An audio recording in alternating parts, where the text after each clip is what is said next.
Hello, my name's Andy Burney. I'm the ACH Seeds Great Lakes Region Manager. Great to be here for another annual Seed Week. Always this time of year, we're getting quite excited as we wrap up one season and kind of hit the reset button and start looking forward to a new crop year. So very excited to be here today. Of course, better in person, and we're glad that we're doing some in-person meetings, but for those of you who can't join us, we hope that you'll get some good information out of this virtual format. Okay, I think we'll jump right into it. Again, it's a great honor and privilege to be here and be part of the Reach Seed Week. Great to be able to see so many growers and to get all the information here in one spot. So with that, I'm going to jump right into my presentation. We're super excited about our variety lineup for 2022. As I look at the overall portfolio of varieties we have, I think we've got a very nice offering, very well-rounded and balanced portfolio. Got a couple of good standby varieties in 675 and 752 NT that have been around for a while, and very popular varieties, really have established themselves as market leaders. You guys have come to know these varieties, and performance continues to be very good. G919 and G932 NT are a couple of new varieties which complement 675 and 752 quite nicely. Being new varieties, they each bring some new traits to the table, some different attributes. Again, nice to have some options. And then moving on to the CR Plus varieties, probably the most exciting thing. We launched CR Plus in a couple varieties this past year. 021 and 943 in particular. 943 will not be available this year. The seed committee did not approve it. It was approved as a specialty last year. But we do have a new one, 049 CR Plus, and that brings some really good performance as well. I kind of want to start off and talk a little bit about our focus on productivity, kind of a focus that we have certainly as a breeding company, as a seed company. This slide here is the approved varieties for 2022. It's the format that Michigan Sugar has provided. You got the average, 2-year average, and you kind of can see all the pertinent attributes of a variety there: dollars per acre, sugar per ton.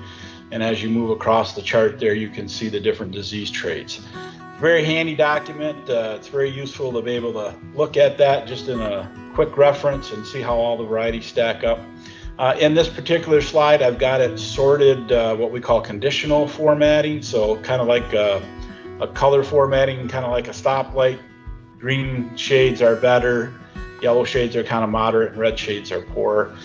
This just kind of gives you a visual snapshot where we're at as companies. I've got it sorted by seed supplier. And you can see that we've got a lot of green for the Crystal brand there. We're doing really good on sugar per acre, dollars per acre, good tons. And overall, our disease package is doing well. We're improving. Got some areas to work on. We'd like to see our sugar per ton come up, and I think we're going to have a focus on that here in the coming years. You're going to see that improve.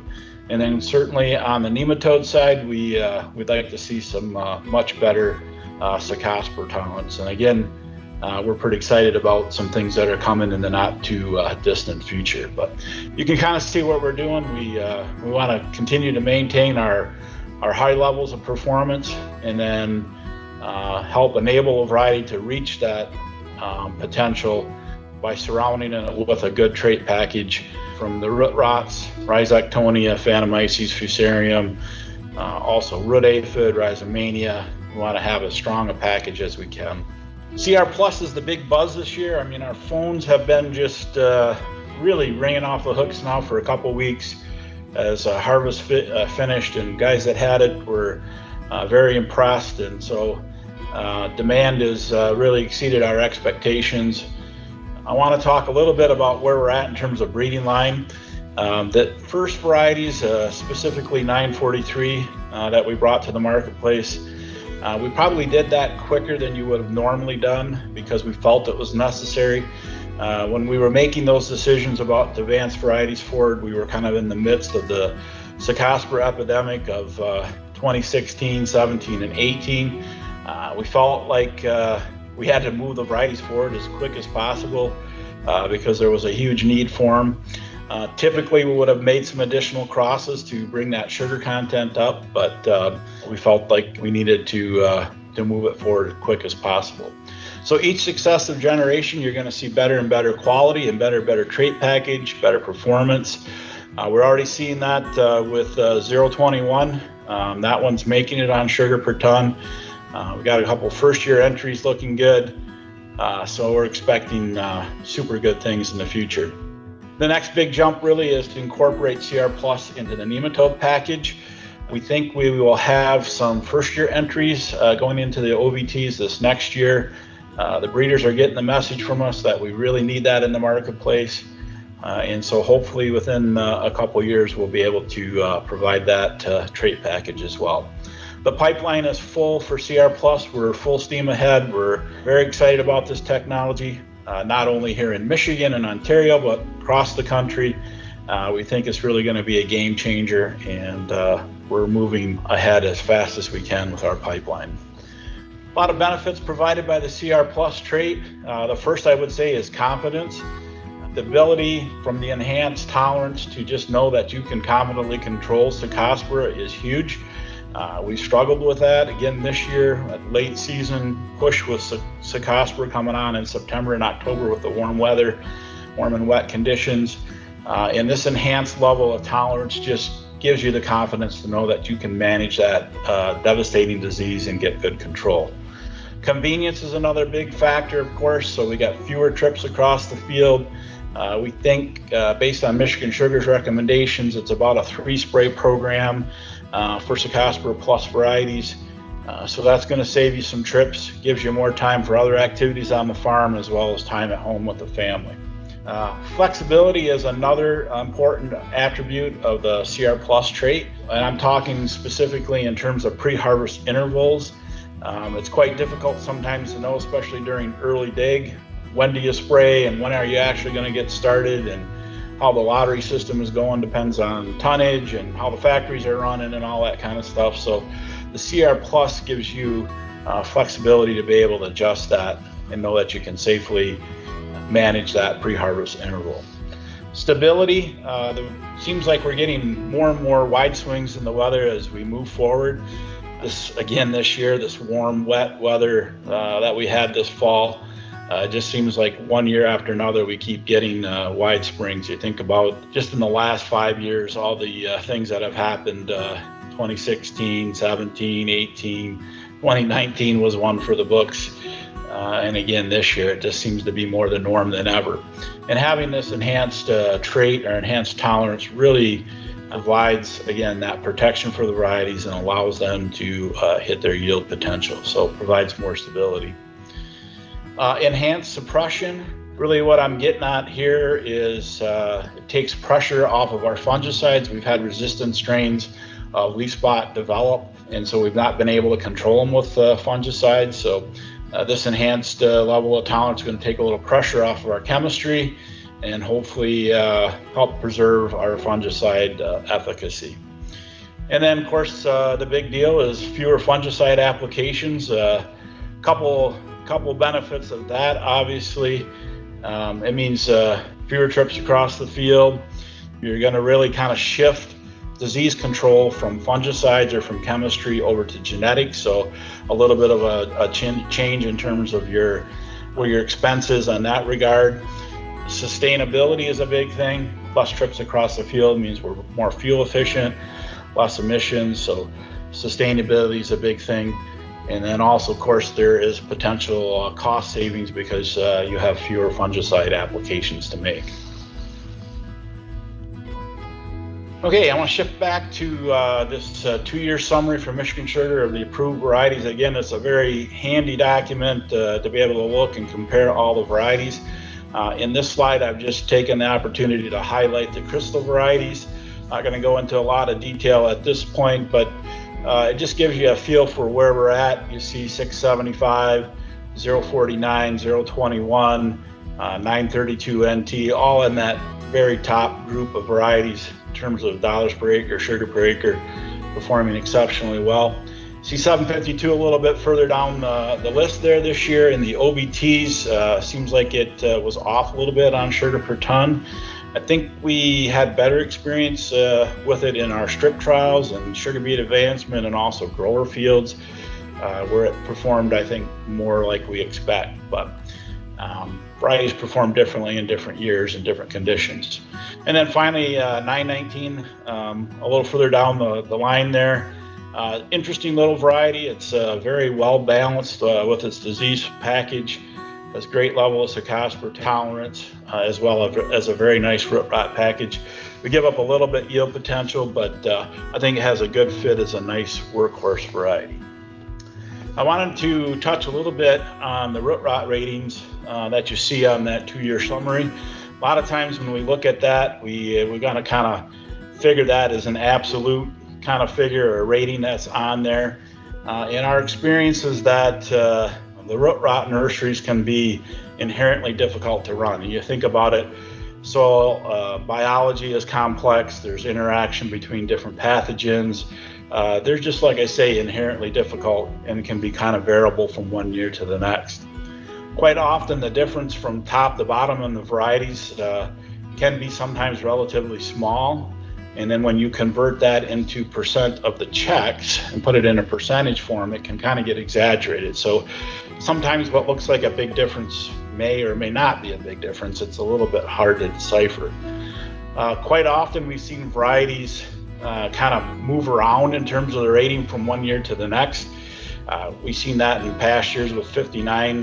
When we had that around for so long, I can recall the AF score was always good, and then all of a sudden it would kind of fall off for a year and then back up to normal again. And in the grower fields, we knew it had good Phanomyces. So again, it speaks to kind of some of the challenges that you see in terms of running these disease nurseries. That chart over there on the right, that kind of shows some of the ratings from 2020 to 2021. You can see where there are sometimes some changes and some difference in terms of the rating from one year to the next. Just like we were talking about, 59 still continues. And I think another thing that's a little bit tricky is that in a grower field, I think typically what we experience is a complex of these three diseases, Rhizoctonia, Phanomyces, and Fusarium. It's rarely just one or the other. And so again, it gets a little bit dicey trying to figure out what all those interactions are. One thing I really do like, a piece of information that I think is pretty representative of what we see in grower fields, are the dead beet counts from the sugar beet advancement trials. So they're not necessarily AF or Rhizoc or Fusarium, they're just dead beets, and that's the bottom line. So we don't always see that, especially on the brand new varieties, until we've had a chance to get them in sugar beet advancement. But I think it's an excellent piece of information, kind of way to ground truth these varieties. So I kind of like to rely on that number. Okay, we're going to move on and talk about the varieties. I've been using these, I call them variety wheels, for a few years here now. And really the idea behind the variety wheels is just a quick visual representation of variety performance and the trait package that it brings. Again, we're back to that kind of color code system, like a stoplight, where the green shades are best, yellow shades are moderate, and red shades are lower or poor. In the center, you've got yield potential. So if a variety has good yield potential, it's going to have a green shade. And then around the perimeter, you've got all the defensive traits, the defensive ring, Cercospora, Rhizoctonia, Fusarium, Phanomyces, root aphid, Rhizomania, kind of all represented there. And again, the color code gives you an idea where we're at. So this is 675. It continues to be a very strong performer in terms of sugar per acre and sugar per ton. High level of performance there. Overall, decent trait package. You guys have gotten to be quite familiar with this variety. You know what to expect. Pretty decent on Rhizoctonia. Phanomyces, we're going to kind of call that moderate. I think that's probably pretty accurate. And then Fusarium has been the one trait where we felt like it was a little weaker. I think when we first started, we were calling that poor. I think over time we've gotten a little more comfortable with it, and now we're kind of calling it moderate. So overall, continues to be quite a good variety. 752 NT, this is our nematode variety, been kind of another staple in the market, been around for several years now, kind of a go-to variety, especially for the guys that need nematode tolerance. Again, a strong performer, kind of continues to hang in there on sugar per acre. Overall, pretty decent package. Rhizoctonia is the one area that we would probably rate, I guess, as you would say, moderate. Sometimes it's got a good rating in disease nurseries, but we know from experience in the field, probably a moderate is a better way to classify it in terms of that trait. I do think the strong Aphanomyces and Fusarium do kind of help it hang in there. And so for most situations, it is adequate root rot tolerance. Cercospora, again, is the challenge with the nematode varieties. So as nematode varieties go, I think this one is pretty decent for Cercospora tolerance, but certainly hotter than some of our non-nematode varieties. So we're going to kind of call that a moderate level of tolerance. 919 is a new variety for us. So it just, we had some of it out there last year, and now it's attained full approval. This is a non-nematode variety. Like I had said earlier, kind of a workhorse. It's got a very strong level of Cercospora tolerance, much improved over 675. Not quite to the level of a CR Plus, obviously, but still very, very good. And the overall supporting traits are very strong when you look at Rhizoctonia, Fusarium, and Aphanomyces. Yield potential, we're giving up a little bit to get there, but again, I think it has a nice fit as a workhorse variety. Situations where you're expecting a little more disease pressure, either maybe following soybeans or in a field that's not tiled quite as well, we think that this variety might have a good fit.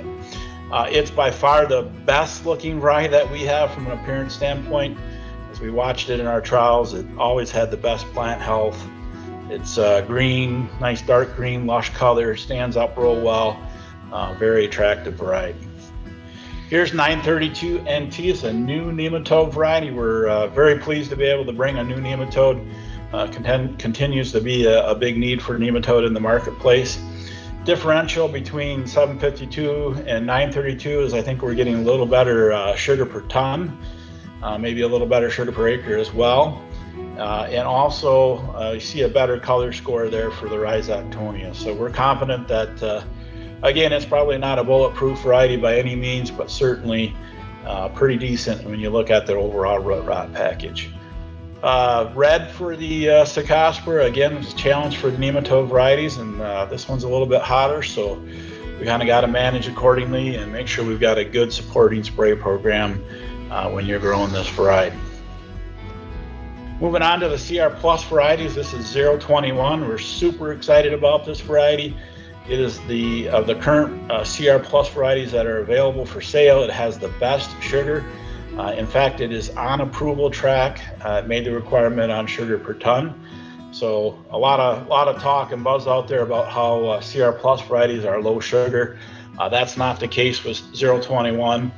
It's very good. It's got good tonnage, and overall just a very well balanced, nice portfolio of traits. So the root rots, it's pretty decent on, good in fact.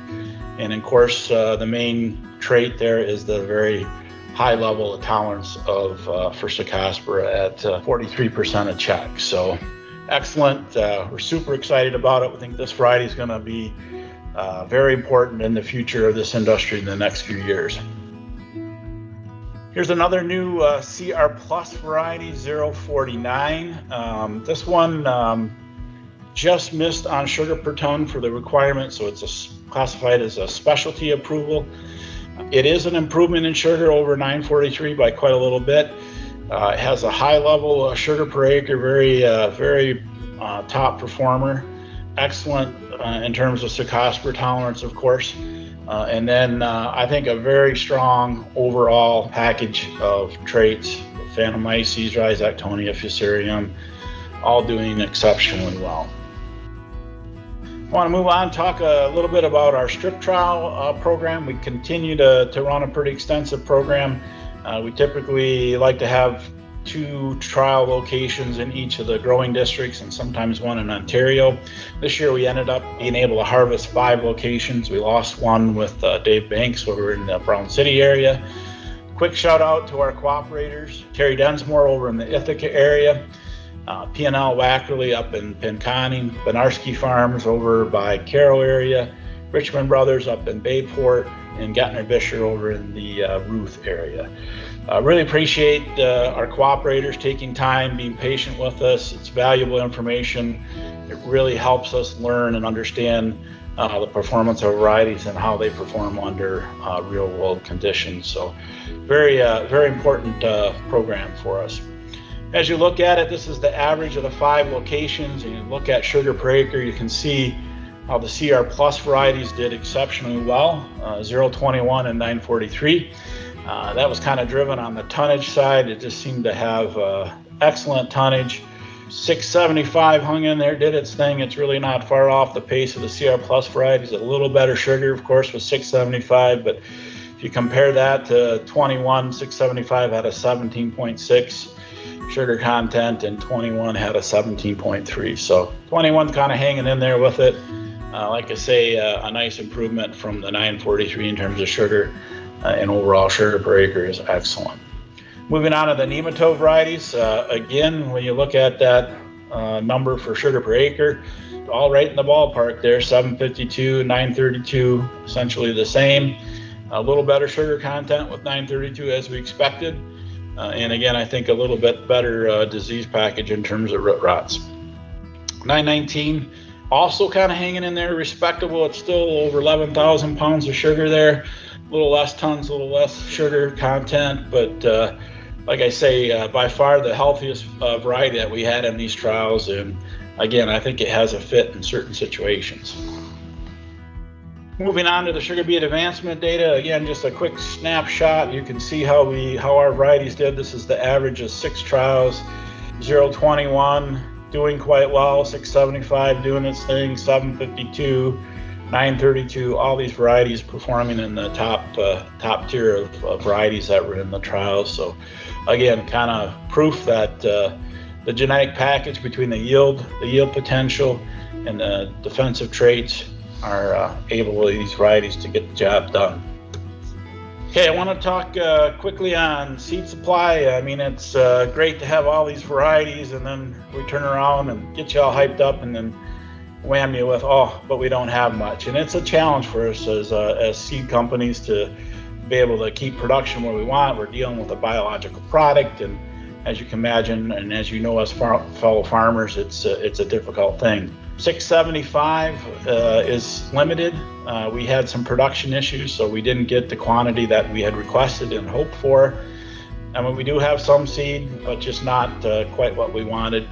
We're going to continue to work with you on that. We know it's been a very popular variety, but we do kind of have some other choices. 752 and 932, the 2 nematode varieties, we're in pretty good shape with both of them. A pretty good chunk of volume for both. We do think demand will be pretty strong for the nematode varieties, of course.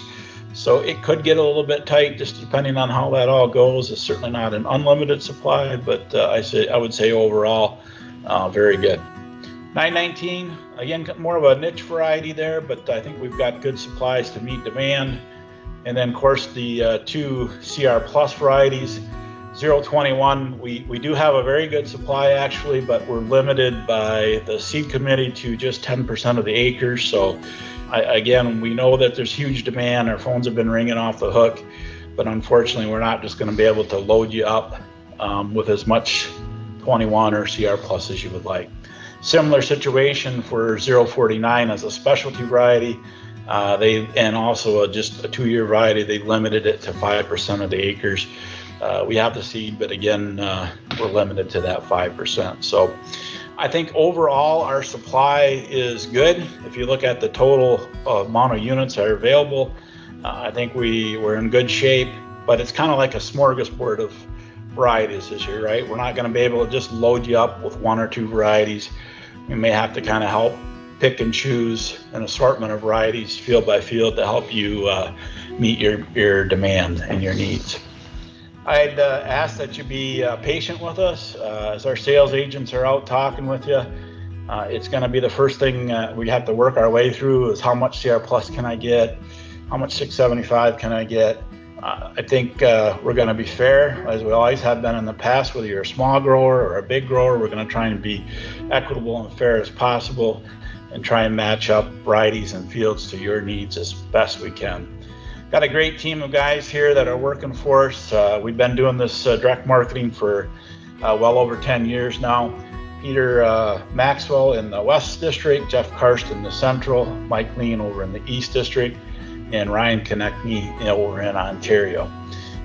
These guys all share a passion for sugar beets, just like you guys. They're fellow sugar beet growers. They all have lots of experience in the sugar beet business, and we're all in, right? This is what we do for a living, and we all want to see the industry succeed and advance. Our success is very much tied to your success. We can't be making money and being a good, profitable company if you guys aren't doing the same. So I think these guys have earned your trust and respect over the years. And again, we're looking forward to doing that again this coming year. With that, I'm going to wrap it up. I think the future is very bright. CR Plus is a game changer. It's going to be a big thing for our industry. Other innovations coming from KWS side in the near future. The new herbicide trait Truvera is not too far down the road. We're here today to thank you for your business in the past. It's been a great relationship. Also want to ask you for your continued business this coming year. We really need it, and I think we can work and partner together as we always have in the past. And with that, I just want to wish you a safe and blessed holiday season. Thank you.